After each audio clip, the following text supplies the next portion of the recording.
Hey everyone, Brandon here. So we're about to get started on my second install here. So we actually had one of our tools crap out on us. Tim, as well as the Corvette owner, have just taken off up the road to Home Depot just to go get that tool real quick. So I'm gonna get started on the doors here. Go ahead and do the wiring until they get back. So pray for me and hope that I don't break anything here. When you have someone like Tim teaching you, your confidence level is a lot higher just because he is someone who has worked on so many Corvettes, so many Lambos, Mercedes, you know, just his depth of experience.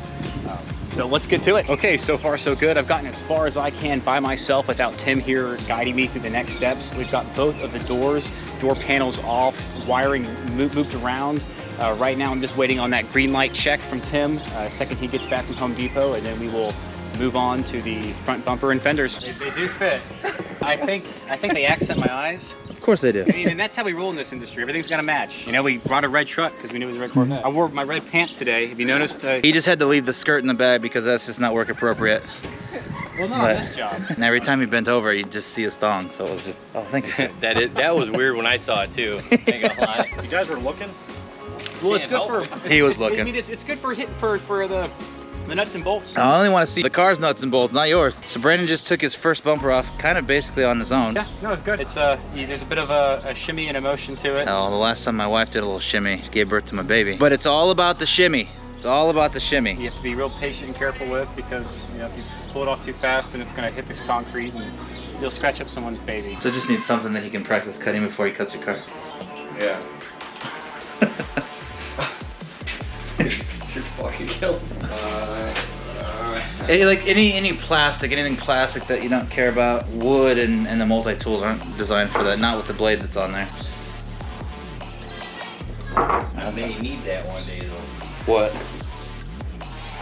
Oh. Garbage can. Yeah, you're actually better off using the garbage can. I'm not as dumb as I look. Just trying to give something more Yeah. practice for him to cut. I mean, the multi-tool is one of those things where you can't tell someone how to do it. You gotta practice with it. Normal training at the shop where he's not from, he's not locally close to us. So most training is they come, they cut for a couple months and get comfortable with that before they're ever kind of let loose on an actual customer's vehicle. But he's done phenomenal with everything else, and it's time for him to get experience with it because he's not going to be able to do it good if he's never given the opportunity to. So gotta let him do it. All right, everyone. So we're now at the next step here where we're about to start moving things around to get the kit on to this Corvette so we can get the scissor doors going here very shortly. We just finished adding our special trade secrets here, our secret sauce, if you would, what sets Eikon apart from the rest. To be honest, I'm really impressed with myself right now, getting this thing prepped and ready for this kit. It's gonna look beautiful. I would say just a few more hours and we got this thing knocked out, and one more to go in the Chicagoland area. We got one side up,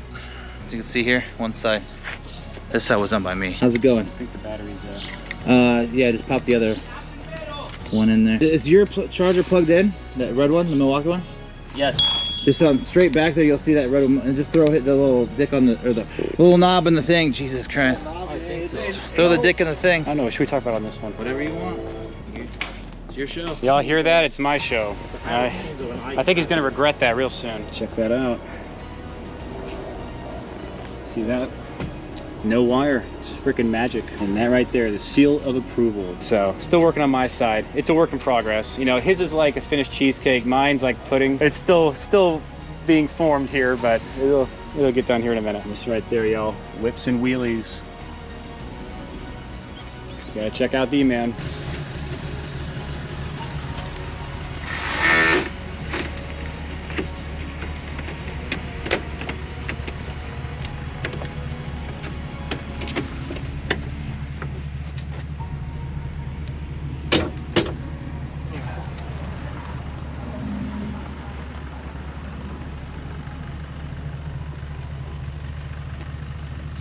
This is my I love me room. So my wife asked me, what do you want for your birthday? I said, I've always wanted an I love me room. Now it's like a has-been room, but whatever.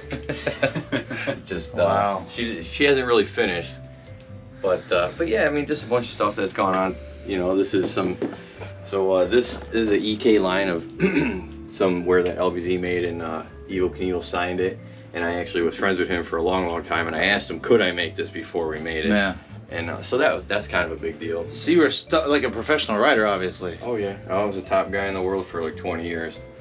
This is funny. This is actually one of the highest paid shows at that time. We got went to Mexico City and did a show there for 14 days, and that was like back in the day. This is Barbados.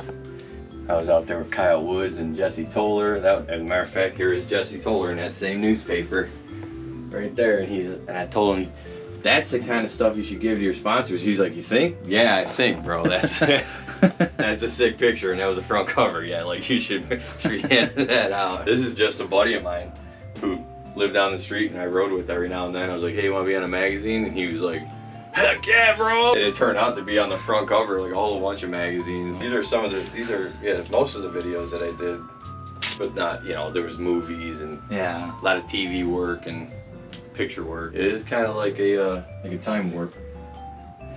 A lot of memories. You come in here, you look around, you're like, wow, this is a good story though.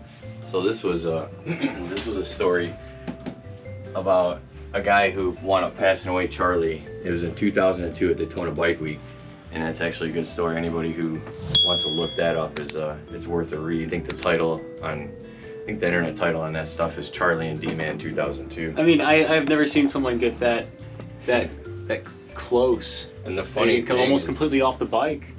On his turns. There's a front cover here somewhere, and so this was actually a front cover of Cycle World, and down here it said, "And Technique wonders why D-Man only needs left-hand gloves," and that's all it said. It was kind of cool. And of course, after that, Technique was like, "Bro, I just saw the ad. However left-hand gloves you need, whatever you want." And I'm like, "What are you talking about? I didn't see the ad yet." And he goes, "Dude, I'll give you all left-hand gloves you need." I'm like, "I have no idea what you're talking about."